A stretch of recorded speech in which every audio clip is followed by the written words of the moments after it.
오늘 창세기 26장 17절에서 25절 말씀을 읽었는데 우리 어린아이라 해도 이 말씀 읽는 가운데 계속 나오는 말이 무언지 다 이해할 거예요. 맞죠? 어떤 단어가 계속 나와요? 우물이라고 한 단어가 계속해서 나오죠. 우물을 팠다는 겁니다. 우물을 파고 우물을 파고 우물을 파고 우물을 팠더라. 이런 내용이 이제 계속 나와요. 특별히 여러분께서 나중에 혹시 이스라엘 땅을 방문할 그런 기회가 있으면 한번 가보시면 알겠지만 정말 이스라엘이라고 하는 그런 나라는 물이 굉장히 귀중한 그러한 땅입니다. 그래서 물이 있느냐 없느냐에 따라서 사람의 생명이 또 짐승의 생명이 또 곡식이 이 모든 것들이 거기에 지금 달려있기 때문에 물론 다른 데도 물이 굉장히 귀중하지만 그 땅은 사막과 같은 이런 지형으로 되어 있기 때문에 특별히 물을 구하기가 대단히 어렵습니다. 자, 이런 상황들을 이해를 하면서 지금 우리가 이제 여름의 끝자락에 와 있는데 성경을 읽다 보면 우리 이스라엘 저 위로 가면 지금의 레바논이라고 하는 그런 나라가 있어요. 그 레바논은 왜 이름이 레바논이냐 하면 그 레바논에 레바논 산이 있습니다. 엄청나게 높은 산이 있어요. 그 산의 이름이 레바논이에요. 그래서 그 국가 이름이 레바논이 됐어요. 요르단이라고 하는 그런 국가 여러분 아세요? 요르단이 왜 요르단일까요? 요르단 강이 흘러서 요르단이에요. 지금 이 레바논 이 산지에 겨울에 눈이 와갖고 그게 쌓여 있어요. 한여름에 가도 거기는 하얗게 눈이 덮여 있습니다. 그러면 이 이스라엘의 그런 농부들이 일을 하다가 한여름이 되면 이 눈이 녹아갖고 내려오는 그러한 그 물을 마실 수 있거든요.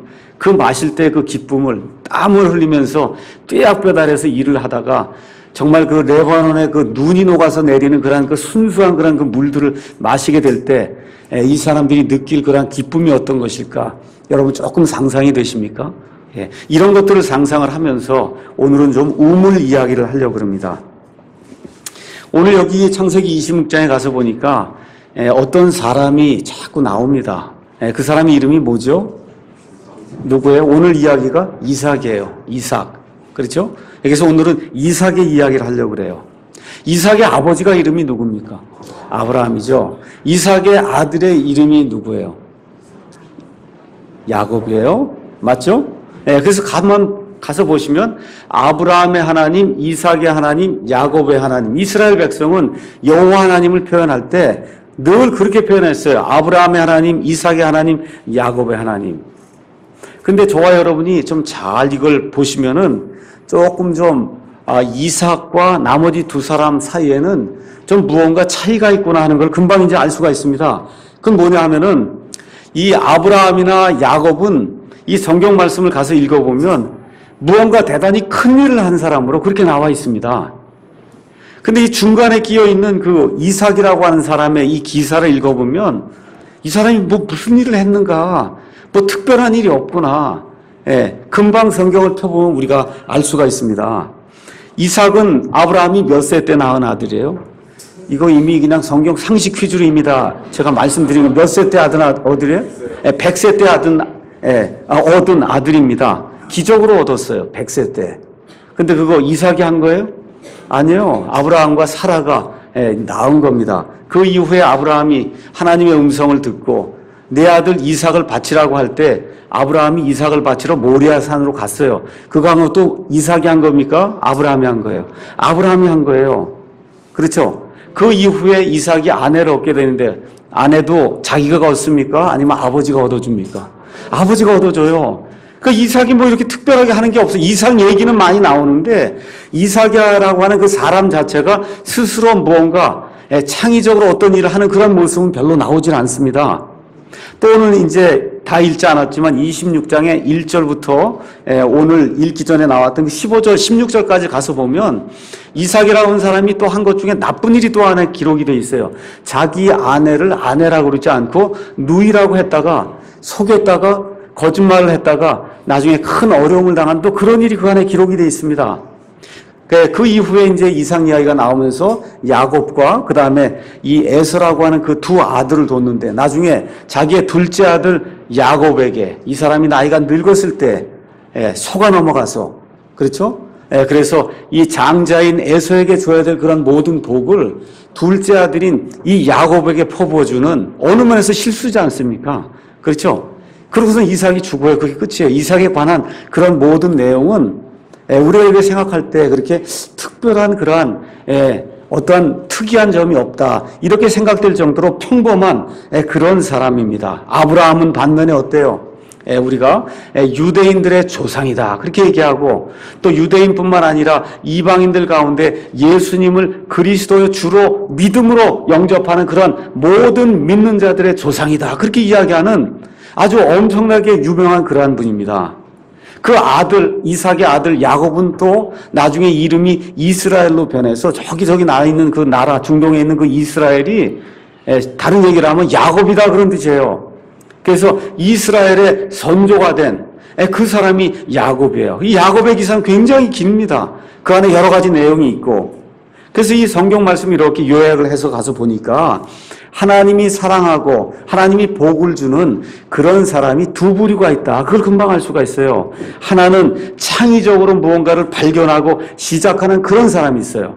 누가 그런 사람이에요? 아브라함이라든지 야곱이라든지 이런 사람이 이 무언가를 발견해서 창의적으로 선구자적인 그런 역할을 하는 그런 사람이 있어요. 하나님이 그런 사람 복을 주십니다. 근데 또 하나님께서 여기 가서 보니까 이삭은 별거 없는 것 같은데 뭐래요? 유지 보수만 한 사람이에요. 유지 보수, 지키는 일만 했는데도 하나님이 복을 주는 그런 내용이 이 안에 들어있습니다.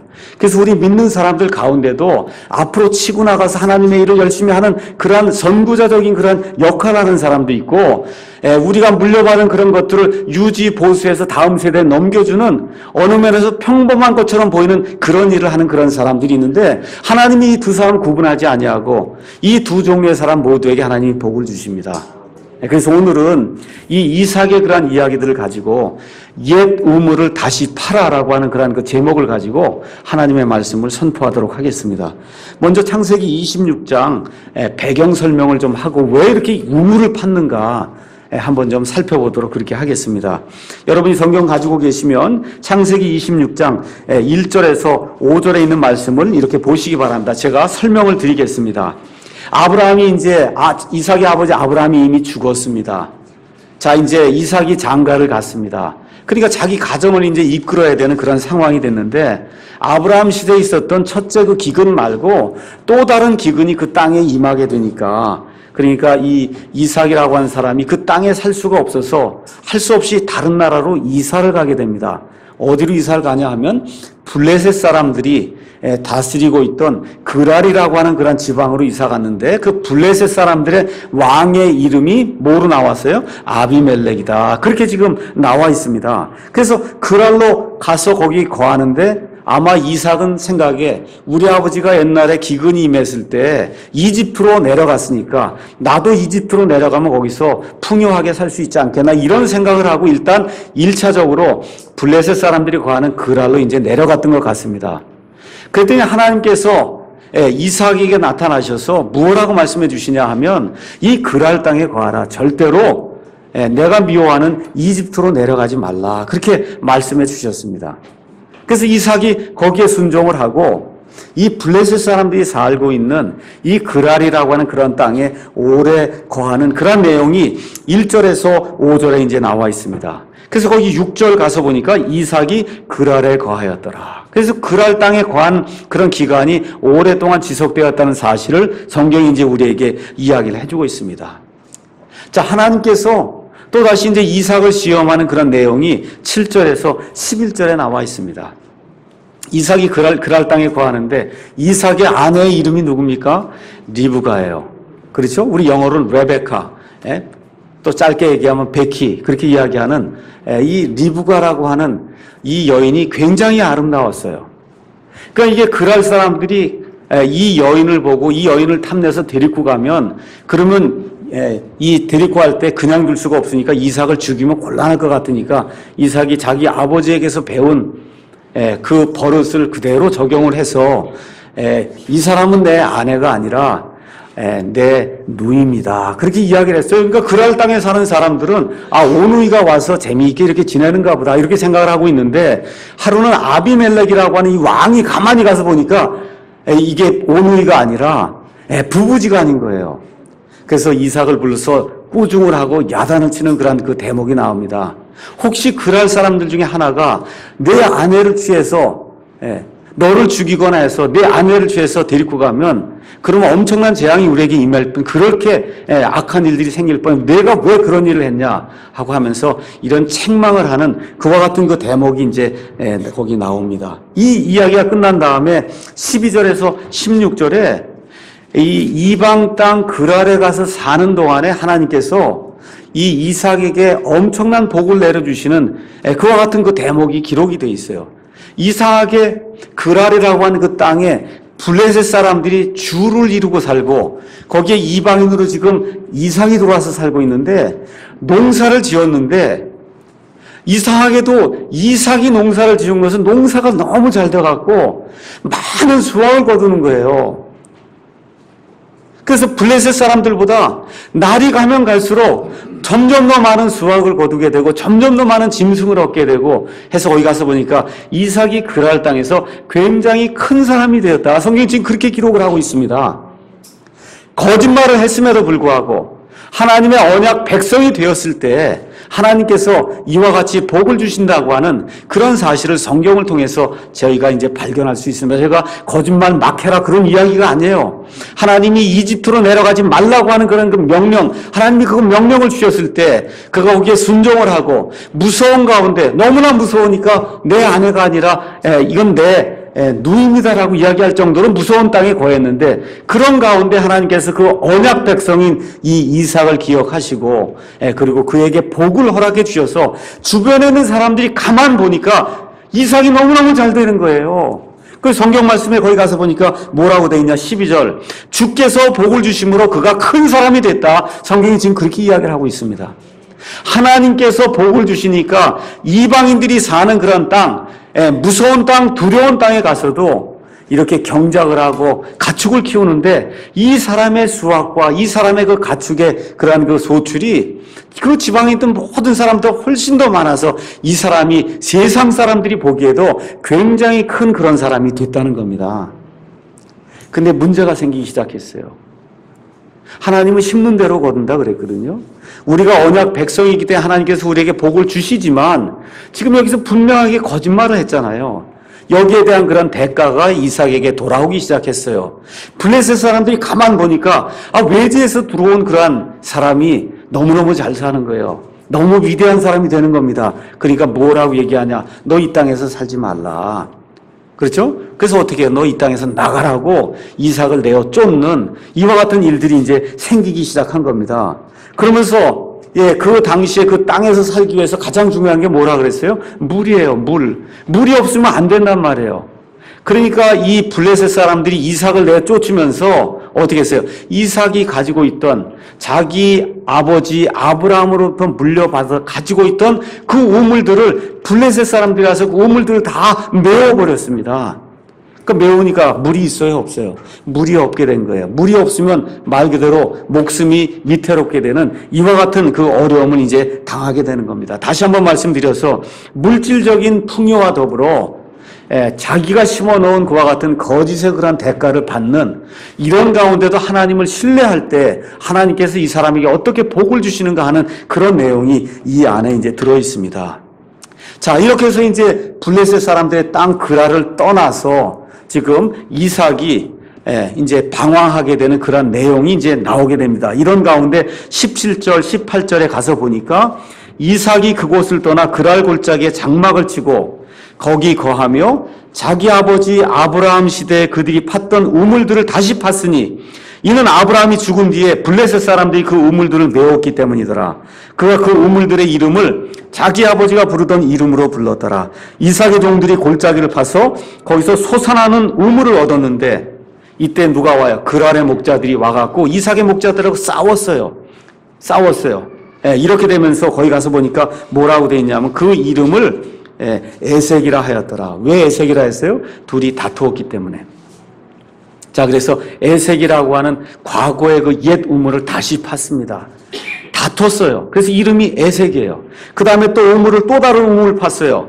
그래서 이들이 또 다퉜어요. 그래서 이름이 뭐예요? 신나예요. 그 신나라고 하는 말은 미워했다 그런 얘기예요. 블레셋 사람들이 이삭을 미워했다는 거예요. 그래서 이삭이 할 수 없이 거기서 옮겨가서 또다시 우물을 팠어요. 우물을. 그랬더니 그것으로 인해서 이제는 이 그랄의 목자들하고 다투지 않아서 그래서 그 우물의 이름을 뭐라고 불러요? 르호봇이다. 르호봇은 이삭이 이제는 확장이 되고 넓혀져서 그래서 사람들의 방해를 받지 않게 되었다. 그런 뜻입니다. 자, 그래서 여기 가서 보니까 우물이 이제 세 가지 이름이 나오고 그 다음에 맨 마지막 25절에 또 거기 가서 보면 거기에 이삭이 부엘세바로 가서 거기서 또 우물을 팠다고 하는 그런 내용이 이제 이 안에 기록이 되어 있습니다. 자, 그러면 제가 한번 여쭤보겠습니다. 성경을 이렇게 읽으셨으면 자, 이삭이 우물을 팠지요. 맞습니까? 우물을 자기가 원하는 데 팠습니까? 아니면 자기 아버지 아브라함이 만들어 놓았던 바로 그 자리에 우물을 팠습니까? 자기 아버지 아브라함이 만들어 놓았던 바로 그 자리에 우물을 다시 팠어요. 왜 그래요? 더 좋은 장소가 없었어요. 더 좋은 물이 없었어요. 거기 아브라함이 만들어 놓은 그 우물, 그것보다 더 좋은 장소가 없었고 아브라함이 만들어 놓은 우물에서 나오는 물보다 더 좋은 물이 없다고 하는 사실을 이삭이 발견하고는 어떻게 한 거예요? 자기 아버지가 물려준 그 우물을 계속해서 파고 파는 그와 같은 일들을 했다는 겁니다. 제가 말씀드리고자 하는 요점은 무엇이냐? 옛날의 우물이 중요하다는 거예요. 우리 과거의 믿음의 선조들이 우리에게 물려준 그와 같은 그 유산의 우물이 있어요. 이런 우물을 그대로 우리가 자꾸 파고 해서 후대에 물려주어야지 무언가 자꾸 새로운 것을 해봐야 소용이 없다는 겁니다. 하나님이 우리에게 우리의 믿음의 선조들을 통해서 이미 파놓아 주신 그와 같은 우물이 있어요. 그 우물이 가장 좋은 우물입니다. 그 우물에서 나오는 물이 가장 좋은 물이에요. 다른 걸 다시 팔 필요가 없습니다. 그래서 이런 내용들 우리가 기억을 하면서 아브라함과 이삭을 잠깐 비교를 해보겠습니다. 아브라함은 문제가 있으면 문제를 정면으로 돌파해 나가는 사람이에요. 아브라함의 삶을 가서 보면 자기 조카 롯하고 문제가 생겼어요. 롯의 목자들하고 아브라함의 목자들이 다퉈요. 어떻게 해요? 그러니까 아브라함이 정면 돌파해서 나갑니다. 너 갈 길 가고 나는 내 갈 길 가겠다. 그렇죠? 정면 돌파합니다. 그 다음에 이제 롯이 나갔는데 거기서 갔다가 여러 왕들이 와서 롯을 포로로 사로잡아갔다. 그렇게 얘기하니까 아브라함이 그 말을 듣자마자 자기가 가지고 있던 종들을 끌고 가서 이 롯을 구출해오는 그와 같은 장면을 우리가 볼 수가 있습니다. 아브라함에게 아내가 있었어요. 이름이 뭐지요?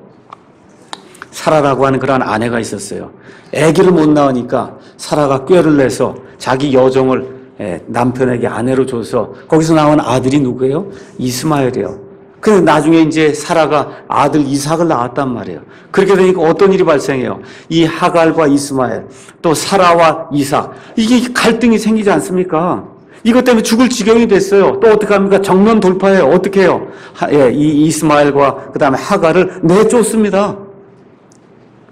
그러니까 아브라함은 선구자적인 어떤 그런 기질을 가지고 무슨 문제가 있으면 그것을 정면 돌파해서 그래서 뚫고 나가는 그와 같은 품성을 가진 그런 사람이에요. 선구자예요. 개척자와 같다. 그렇게 이야기할 수가 있습니다. 반면에 여기 있는 이삭은 어떤 사람이에요? 화목하게 지내려고 하는 그런 사람이에요. 어떻게 하든지 화목하게 지내고 우리 조상이 물려둔 그런 좋은 것들을 내가 다시 유지 보수해서 그 다음 세대에 내가 전달해 줘야 되겠다는 그런 사람입니다.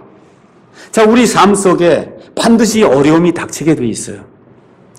어려움이 닥치게 돼 있습니다. 이런 어려움이 닥칠 때 아브라함 같은 방법으로 할 건지 아니면 이삭과 같은 방법으로 할 건지 사람이 이렇게 딱 보면은 어떤 사람이 멋있어 보입니까?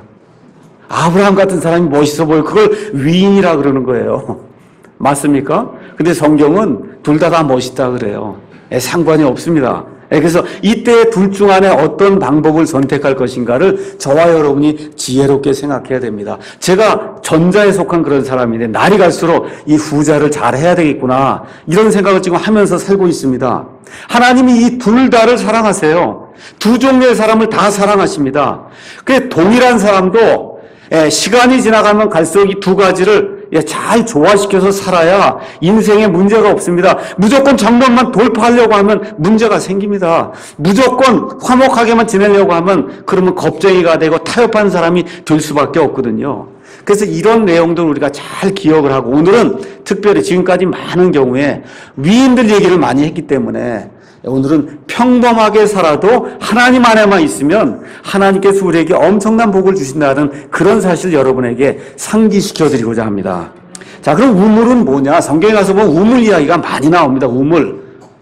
이 가나안 땅에서 물이 대단히 중요하기 때문에 성경에서 우물이 나올 때는 그 지역이 지리적으로 굉장히 중요한 그런 지역으로 우리가 판단해 볼 수가 있습니다. 그래서 성경에서 우물 이야기가 나오면, 우물 나오면 이건 하나님의 복을 상징하는 그런 단어입니다. 그래서 여러분이 잠언 5장 15절 나중에 가서 한번 보시기 바랍니다. 거기 가서 읽어보니까 내 물 저장고에서 물을 마시며 내 우물에서 흐르는 물을 마시라, 이렇게 이야기가 되어 있어요. 그 물을 잘 간직한 사람이 지혜로운 사람이라 성경이 그렇게 이야기합니다.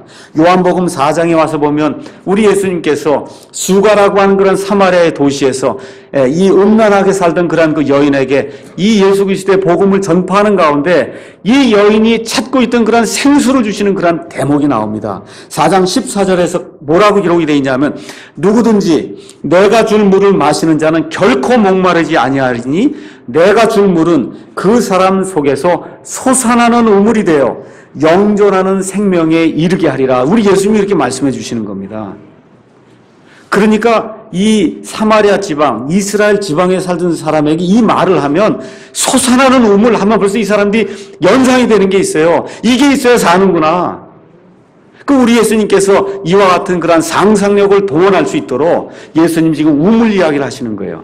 이런 우물 이야기가 어디에까지 또 이제 상상이 돼서 우리에게 전달이 되느냐 하면, 요한복음 7장 37절에 38절 가서 보시면 장막절을 지키러 예수님께서 예루살렘을 이제 가십니다. 그 장막절의 마지막 날, 그 명절의 큰 날에 예수님께서 서셔서 외쳐 이르시되 누구든지 목마르거든 내게로 와서 마셔라.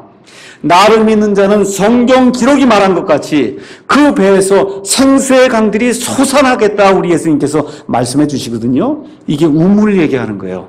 우물이 솟아나는 그런 우물이 돼서 정말 시원한 물을 그 우물 파는 사람에게, 우물물을 깃는 사람에게 주듯이 이 성령님의 우물이 예수님을 믿는 그 사람들 속에서 정말 샘솟듯이 솟아나게 될 때 영존하는 생명에 이르는 그런 아름다운 일이 생긴다고 우리 예수님께서 말씀해 주시는 겁니다.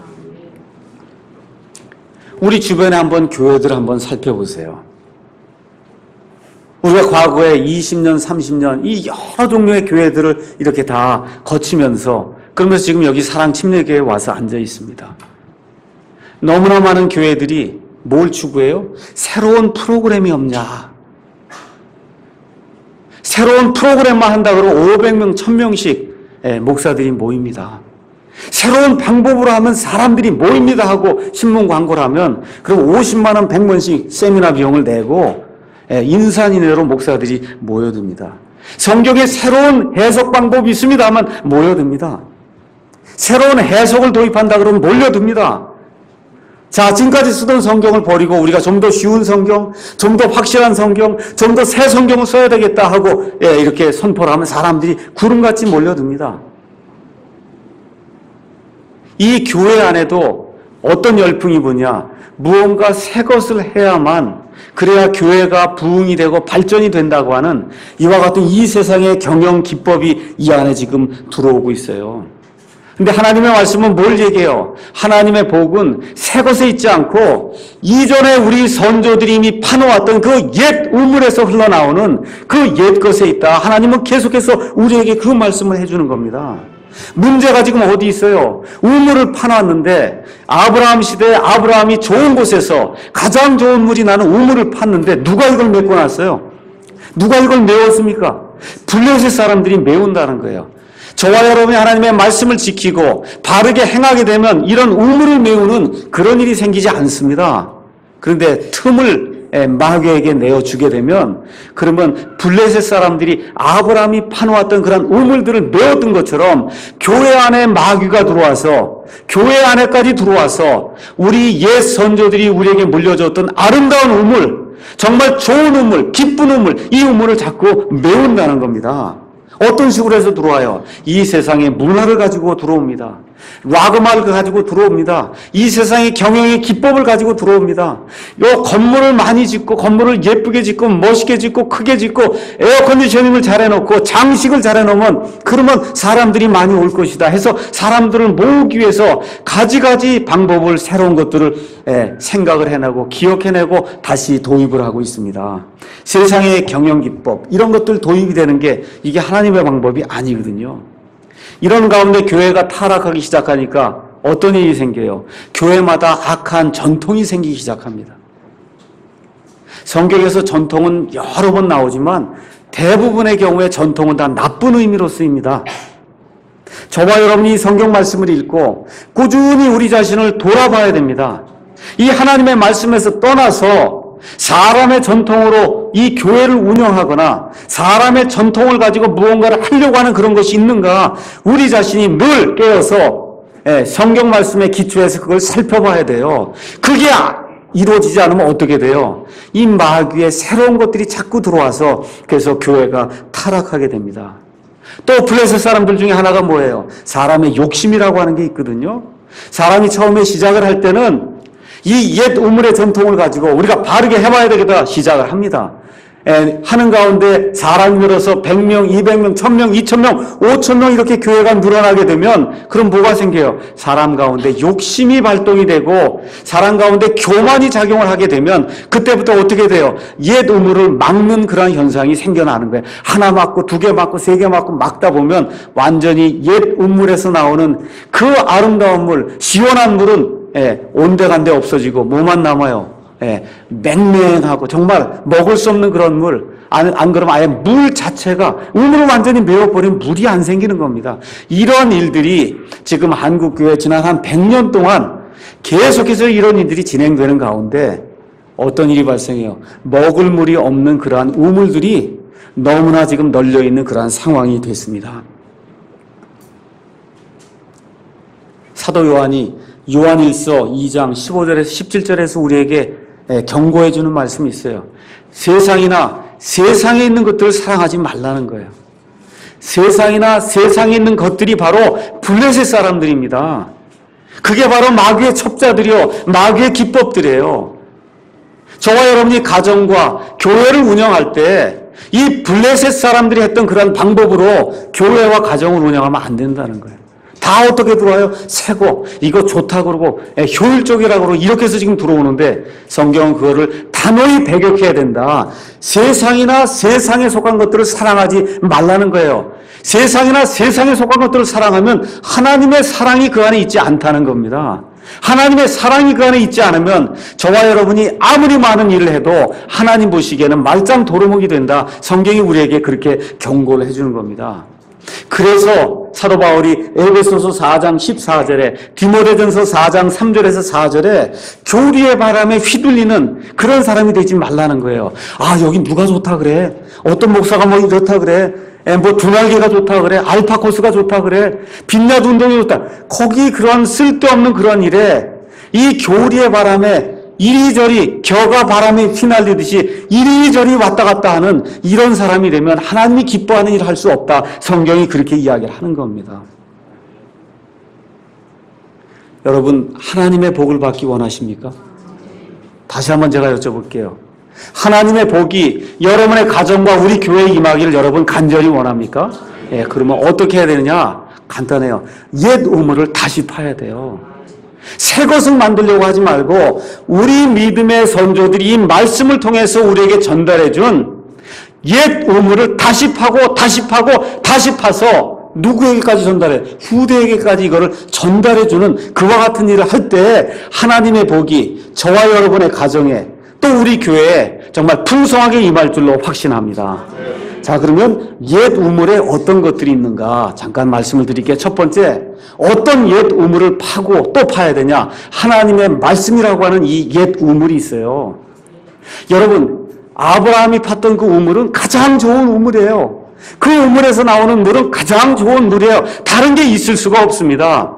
우리 하나님께서 히브리 말로 그리스 말로 하나님의 말씀을 온전히 보존해 주셨고 1611년에 영어 킹제임스 성경을 통해서 온 세상 사람들이 공통 언어로 볼 수 있도록 하나님의 말씀을 완전히 보존해 주셨어요. 이게 저와 여러분이 가지고 있는 옛 우물입니다.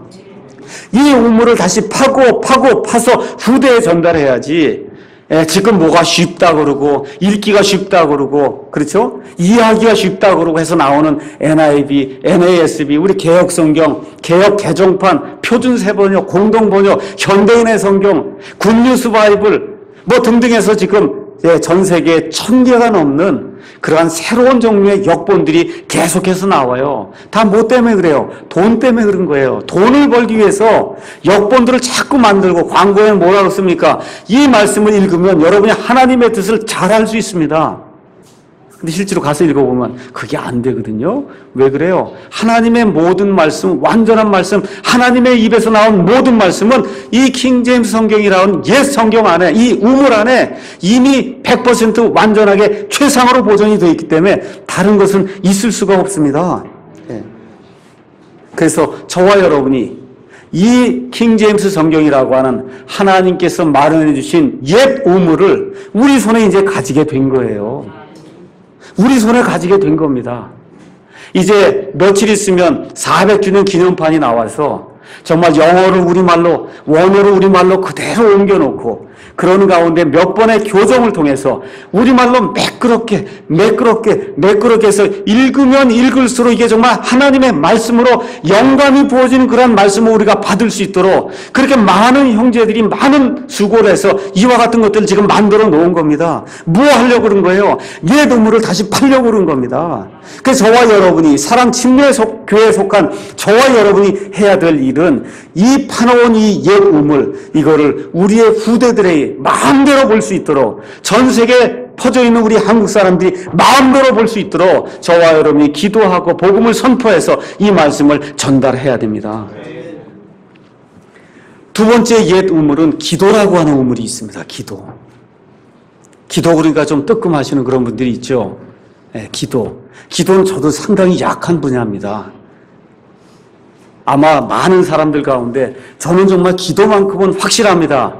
이런 건 방언으로 밤새 쌀라쌀라대는 이런 사람 빼고 정신 올바로 차리고 이렇게 하는 사람 가운데 저는 기도만큼은 정말 확실합니다. 이렇게 이야기하는 사람 거의 없을 거예요. 말씀 읽는 건 제가 확실합니다. 이렇게 할 수 있는 사람은 여럿이 있어도 기도는 늘 부족한 거거든요. 그렇기 때문에 기도는 충분히 합니다. 이런 사람은 거의 없어요. 그거 얘기하는 사람은 그 뭔가 잘못됐다 이렇게 봐도 맞을 겁니다. 기도가 우리에게 가장 부족한 그러한 요소 중에 하나입니다. 여러분 한번 가서 성경을 가서 보세요. 사도행전 2장 42절에 약 3,000명이 하루에 구원받았어요. 구원받은 다음에 모여서 어떻게 해요? 기도했다. 성경이 그렇게 이야기하는 겁니다. 어려움이 닥치면 어떻게 해요? 모여서 기도했다는 거예요. 베드로와 그 다음에 요한이 잡혀갔어요. 옥에서 풀려났어요. 온 교회가 그들을 위해서 기도했습니다. 베드로가 잡혀가서 죽을 지경이 됐어요. 온 교회가 모여서 기도했다. 성경이 그렇게 이야기했습니다. 주님의 일을 하기 위해서 모이면 기도했습니다. 모든 일에서 감사하라고 하는 그런 말씀 우리가 들어봤죠. 그렇죠? 그래서 이 데살로니가 전서 5장 16절 18절 가서 보니까 항상 기뻐하라. 그 다음 뭐라고 나와요? 쉬지 말고 기도하라. 그렇죠? 모든 일에서 항상 감사하라. 뭐라고 해요? 이 모든 것이 그리스도 예수님 안에서 너희에 대한 하나님의 뜻이니라. 성경이 지금 그렇게 이야기를 하고 있습니다. 그래서 우리의 믿음의 조상들이 자꾸 파고 했던 그런 우물 중에 하나가 뭐예요? 기도의 우물이었어요. 우리 사랑침례교회가 날이 가면 갈수록 사람이 늘고 교회가 커지면 커질수록 우리가 기도의 옛 우물을 자꾸 파서 그래서 정말 하나님의 방법대로 우리의 삶이 이루어지고 하나님의 방법대로 이 교회가 운영이 될 수 있도록 그렇게 노력을 해야 되겠습니다. 세 번째 우물은 예배의 우물입니다. 예배. 특별히 구원받은 사람들은 이 공예배에 참여하는 것을 게을리하면 안 됩니다. 우리가 지난 몇 주에 걸쳐서 교회가 무엇인가에 대해서 배웠습니다. 모이지 않는 건 교회가 아니라 성경에 나와 있는 교회는 모이는 교회예요. 근데 모이는데 이 한국처럼 맨날 모이면 안 됩니다. 일주일에도 몇십 번 모이는 이런 스타일의 교회를 하면 안 돼요. 모이긴 모이는데 그 안에 뭐가 있어야 돼요? 영과 진리로 예배하는 게 있어야 됩니다. 신령과 진정으로가 아니라 영과 진리로 예배하는 그러한 예배의 모임이 우리 가운데 늘 지속이 돼야 돼요. 다시 한번 말씀드려요. 횟수가 아니에요. 시간이 문제가 아닙니다. 우리가 일주일에 20번 모입니다. 우리 모일 때마다 3시간 합니다. 이게 중요한 것이 아니라 하나님이 기뻐하는 영과 진리로 이 모여서 하나님께 예배드리는 그러한 모임이 줄기차게 지속되는 그러한 교회가 우리가 돼야 되겠다는 겁니다. 그래서 세 번째 우리가 꼭 기억해야 될 하나님이 우리에게 허락해 주신 그 옛 우물은 예배의 우물이에요. 이 우물을 자꾸 파야 되는 겁니다. 이 우물을 자꾸 파서 우리 후대들에게 하나님께 경건하게 예배드릴 수 있는 그러한 장소도 마련해주고 그러한 모습도 보여주고 태도도 가르쳐주는 저와 여러분이 돼야 됩니다. 그 다음에 이제 우리가 또 파야 될 그러한 옛 우물 중에 하나가 뭐냐? 믿음의 우물이에요. 복음에는 하나님의 의가 드러나 있다고 그랬어요. 로마서 1장 17절에 하나님의 의가 믿음에서 믿음까지 계시되어 있나니 이것은 기록된 바 의인은 믿음으로 살리라 함과 같으니라. 구원받을 때 뭐로 구원받습니까? 믿음으로 구원받아요. 믿음으로 구원받은 이후에 천국에 갈 때까지 성화 과정도 믿음으로 되는 겁니다. 그러니까 사는 것 자체가 몽땅히 믿음으로 되는 거예요. 그럼 제가 여쭤볼게요. 공부하는 것도 뭘로 해야 돼요? 믿음으로 하는 거예요. 믿음으로. 나중에 내가 박사까지 할 건가, 석사까지 할 건가, 고등학교까지만 할 건가, 대학까지만 다 뭘로 하는 거예요? 믿음으로 하는 거예요. 점쳐서 하는 거 아닙니다. 믿음으로 하는 겁니다. 직장을 가질 때에도 직장 선택을 뭐로 하는 거예요? 믿음으로 하는 거예요. 배우자를 만나서 결혼할 때도 뭐로 하는 거예요? 믿음으로 하는 거예요. 이사 갈 때 날짜 정할 때도 뭘로 해요? 믿음으로 하는 거예요. 이사 갈 집을 정할 때도 뭘로 해요? 믿음으로 하는 겁니다. 맞습니까? 믿음으로 하는 거예요. 믿음에서 믿음까지 하는 겁니다. 우리가 사는 이 그리스도인의 삶이 이것이 성경 말씀이 기록한 옛 우물 중에 하나예요. 근데 지금 말로는 믿음으로 한다 그러고 다 뭘로 해요? 믿음으로 안 하고 어떻게 해요? 다 꼼수로 하잖아요. 머릿속에 꼼수 펴서 이게 어떻게 될 건가 이런 거 다 따서 하지 않습니까? 이 하나님이 원하시는 것은 믿음의 옛 우물을 파라는 거예요. 히브리서 11장을 가서 읽어보세요. 나갈 데가 어딘지 알지 못하고 나가는 게 믿음이에요. 다 보고 나가는 게 믿음이 아닙니다. 그래서 이 믿음의 우물을 깊이 파는 저와 여러분이 되시길 주님의 이름으로 축원합니다. 그 다음에 복음 선포의 옛 우물이 있어요. 여러분 예수님을 믿습니다. 맞죠? 예수님 믿고 나만 믿고 이제 나만 지옥에서 벗어나면 된다. 이게 우리 옛 선조들이 가르쳐주는 우물입니까? 우리 옛 선조 바울과 베드로와 바나바가 이 복음 선포의 우물을 팠어요. 맞죠? 뭐예요? 내가 구원받은 다음에 복음 선포가 뭐예요? 전도가 뭐예요? 내가 아는 예수님을 이 예수님을 알지 못하는 사람들에게 내가 알고 있는 예수님을 알려주는 게 전도예요. 우리 교회 꼭 와야 돼요? 아니, 우리 교회 꼭 안 와도 돼요. 뭐만 하면 돼요? 예수님만 알려주면 되는 거예요. 예수님만 알려주면 되는 거예요. 맞습니까? 그래서 저와 여러분이 이 선조들이 우리에게 물려준 아름다운 유산, 아름다운 옛 우물 중에 하나가 복음 선포에 그와 같은 우물이에요. 근데 복음 선포가 날이 갈수록 대단히 어렵습니다. 사람들의 마음이 딱딱해지고 들으려고 하질 않아요. 그러니까 지금 우리가 어떻게 하고 있어요? 우리가 인터넷도 하고, 그 다음에 또 뭐예요? 이 모든 설교 자료를 CD로 만들어서, 책으로 만들어서, 그렇죠? 그래서 조금 어떻게 하든지 읽어볼 수 있도록, 들어볼 수 있도록 가져다 주고 오는 겁니다. 또 계기가 되면 그 사람들에게 말씀을 전하는 거예요. 어제는 우리 대학원 학생들하고 같이 점심을 먹을 그런 계기가 있어서 피자를 시켜놓고 6명이 앉아서, 그래서 가만히 보니까 오늘 한번 이야기를 해줘야 될 것 같다 그런 생각이 들어서 휴거에 대해서도 얘기하고, 니들 그런 거 아니야. 이 다음에 7년 환란기가 임하게 되는데 나 먼저 가서 없게 되면 그때는 이게 이거였구나. 니들 알아야 된다. 다 설명해 줬어요. 이게 이런 거다. 이스라엘이 왜 지금 저 땅에 돌아와 있고 지금 뭐 이 세상에 어떤 일이 일어나고 있느냐. 또 계기가 되니까 이 애들에게 다 설명해 주고, 혹시 이 다음에 내가 없어지거든 이런 일이 있으니까 잘 기억하고, 그 일이 생기기 전에 너희들도 정신 똑바로 차리고 창조주를 만나 회개보고할 그런 날이 있다고 하는 그런 사실을 한번 기억하고 살면 그게 너희 삶에 엄청난 것과 같은 자산이 될 거다. 그래서 빨리 자리를 떠났죠. 길게 얘기를 안 하고. 내 할 말 딱 얘기하고 질문 있냐? 교수니까 질문 있냐? 딱 얘기 없대요. 그럼 딱 나와서 생각해 볼 수 있도록 시간이 되고 계기가 되면 그냥 하는 거예요. 그게 전도예요.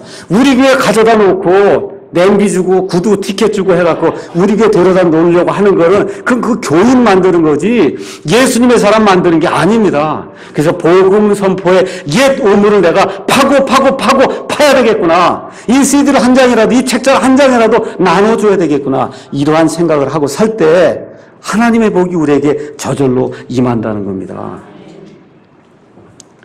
결혼해서 사시는 분들이 많지요. 결혼 생활도 옛 우물을 다시 파야 돼요. 처음에 시집가고 장가갈 때 그 얼마나 흥분이 되고 야 정말 이 사람 없으면 못 살겠구나. 그리고 다 결혼한 거 아닙니까? 맞습니까? 저도 그렇게 결혼했어요. 근데 벌써 한 28년 지났는데 이렇게 하려고 보니까 자꾸 새 걸 뭘 해보려고 그러는데 안 돼요. 그게 어떻게 해야 돼요? 옛 우물을 자꾸 파야 돼요. 옛 우물을 자꾸 파야 돼. 하나님께서 이 사람을 나의 짝으로 만들어 주셨어요. 맞습니까? 예, 그래서 옛 우물을 자꾸 파라는 겁니다. 옛 우물을 자꾸 파서 내가 이렇게 좋아하던 그 사람, 그렇죠? 예, 이 사람의 연약함과 나약함과 나의 연약함과 나약함에도 불구하고 하나님께서 이 사람을 내 짝으로 만들어 주셔서 지금까지 살게 해 주셨으니 어떻게 해야 돼요? 옛 우물.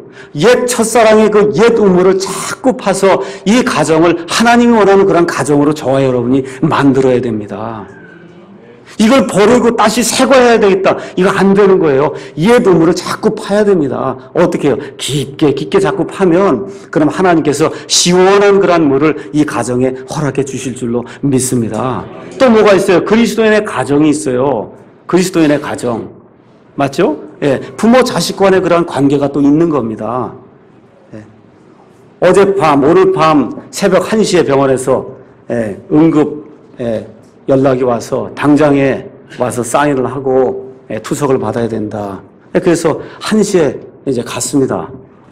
가서 가만히 어머니 뭐 투석하고 있는 동안에 가만히 이것저것 생각해 보니까 지금부터 한 50년 전에 어머니가 저를 낳고 밤잠 못 주무시고 그러고서는 키웠잖아요. 근데 50년이 지금 지난 이 시점에 지금 내가 이제는 어머니를 받으려야 되는 이런 시점이 되지 않았습니까? 그렇죠? 이러한 그 부모 자식 간의 이런 일들도 어떻게 자꾸 옛 우물을 자꾸 파서 좋은 것들, 내 어머니와 아버지가 어떤 좋은 것들을 우리에게 해주셨는가. 이 옛 우물을 자꾸 파야지, 좋은 것들을 자꾸 파야지, 나쁜 기억도 이런 것들 자꾸 파면 그 가정이 하나님이 원하는 그런 가정이 될 수가 없습니다. 다시 한번 제가 말씀드릴게요. 여러분 교회와 여러분 가정이 부흥하기를 원하십니까? 그 부흥은 어떨 때 오느냐? 어떤 사람이 하나님이 마련해 주신 옛 우물을 하나님의 방법대로 자꾸 파기만 하면 자연히 부흥이 오게 돼 있어요. 여러분 가정이 행복하길 원하세요? 그럼 하나님이 만들어 놓은 그 옛 우물을 자꾸 파기만 하면 그럼 행복이 흘러나오게 돼 있습니다. 여러분이 사랑 친밀교회와 하나님이 원하시는 그런 아름다운 교회가 되기를 여러분 진정으로 원하십니까? 그럼 저와 여러분이 이 성경 말씀에 나와 있는 이 옛 우물을 우리가 파야 됩니다.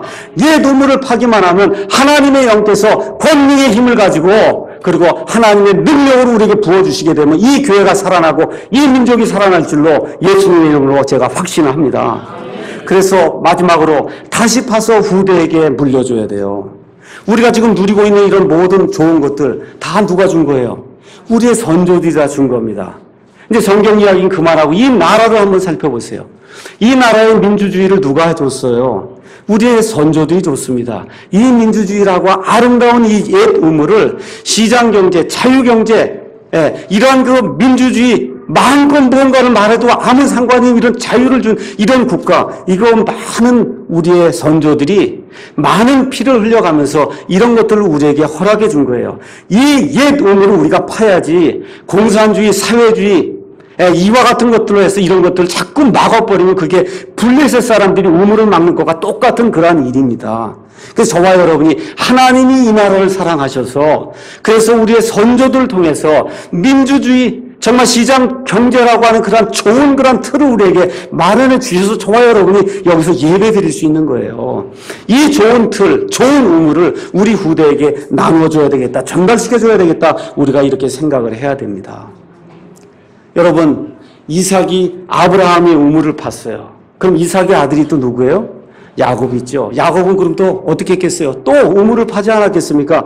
그러니까 아버지가 판 거 또 아들이 파고 아들이 파고 아들이 파고. 그래서 여러분이 요한복음 4장에 가서 보면 사마리아 그러한 그 땅에 수가라고 하는 그런 도시에 야곱이 주었던 그러한 땅이 나옵니다.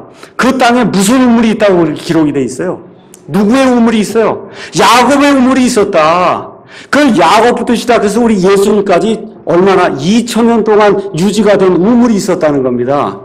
그 우물이 2000년 동안 얼마나 견고하게 팠는지 2000년 동안이나 거기를 지나다니는 모든 사람들과 짐승들에게 솟아나는 차가운 그런 샘물을 제공하면서 사람들의 기쁨이 됐어요. 맞습니까?